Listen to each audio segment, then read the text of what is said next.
Gabe is my organisation. We help families and children going through chemotherapy. We provide education so the children can understand their chemotherapy treatment, and we enable parents to be able to educate their children with through the use of ChemoDuck and the other tools that we provide. Gaze My Heart came about as a result of my son's experience with going through chemotherapy. He was diagnosed with cancer when he was just a week before his first birthday, and we had a hard time explaining his treatment to him. And I had a friend left a gift of a small stuffed duck at the hospital, and I fell in love with the duck and was struck with the idea to turn it into a patient so he could follow Gabe's treatment along with him. So I added a chemotherapy port to the duck and gave him some hospital pajamas and a bandana, and Gabe began treating the duck, and he would hand him to the nurses, and the nurses would treat the duck before they treated Gabe, and it kind of just developed into a really, really nice tool to teach him about his treatment. And what happened was a lot of our friends asked us if they could get a duck, and we started to make them for them, and the project just grew and grew as it gained popularity.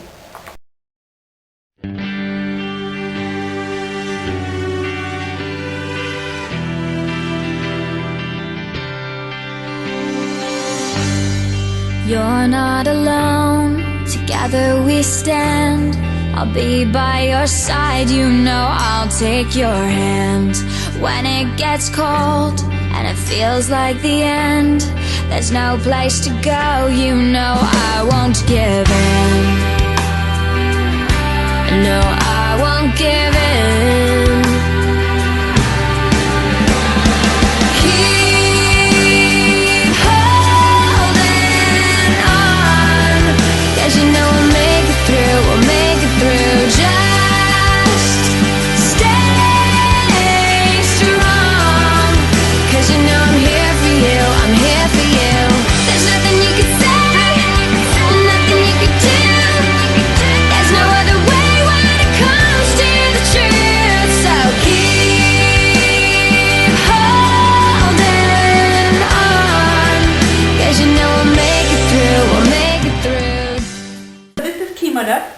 And he comes in two different models. He comes with either a chemotherapy port or a Hickman or central line.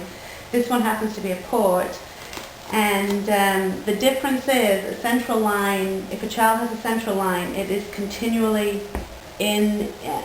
placed under the skin, and you would change the dressing every week. Whereas if a child has a portacaf, what would happen is once a week, or when they're going for chemotherapy or other treatments, the port would be accessed, which means a needle would go into a little bump under their skin. And so we like to have it available in two different, in the two different styles, so the children can have the duck that reflects their reality. So the duck has his little chemotherapy port, and he has an arm immobilizer, which locally is called a no-no.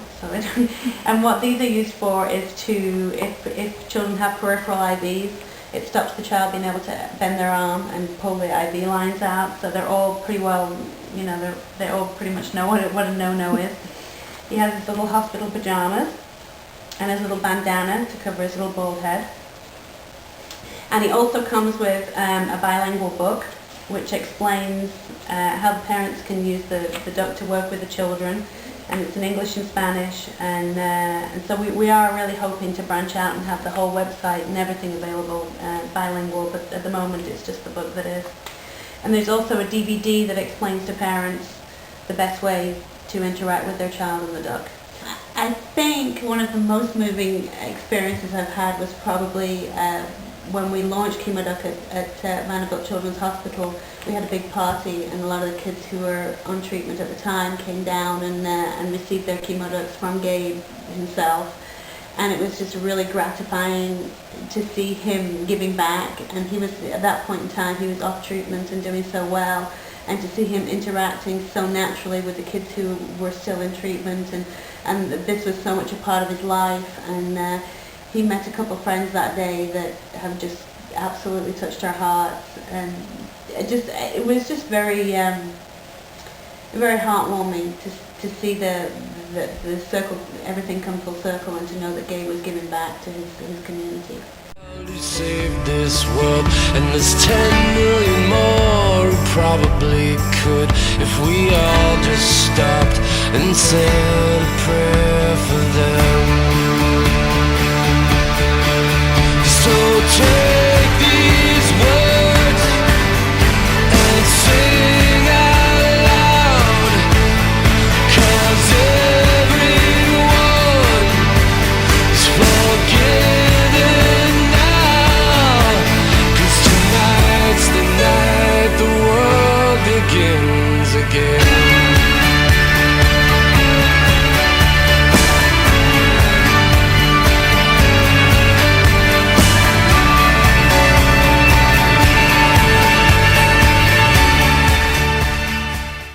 Chemoduck is currently available in approximately 30 hospitals across the nation and about 6 in the UK. So it's pretty widespread. One of the problems that we encounter is fundraising enough to be able to provide the ducks for all the hospitals. The parents don't pay anything for the ducks, and to this point hospitals haven't paid anything for the ducks either. So it's entirely based on fundraising, and it's been that's one of our biggest challenges, is making sure we have enough money to keep the project running. Until there's nothing else, until it all runs out, and I'll have no regrets. I'll give until there's nothing left. I'll give. For the end of 2008, which is kind of crazy, we're hoping to complete raising the money for 500 ducks.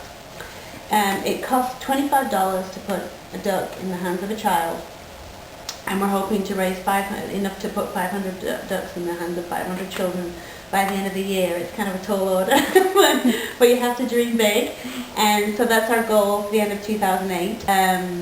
My big goals for the project are to eventually have something similar to the Webkinz website, where the children can log their ducks on and go and play educational games online and learn about their treatment that way. There's a lot more that we can teach them interactively than we can through the use of the other tools. We currently have a colouring book, or an activity book rather, and that goes out to all the kids, and they can kind of work through some of their problems with that. But if there was something interactive on the web, it would be so much better. But that's way down the line.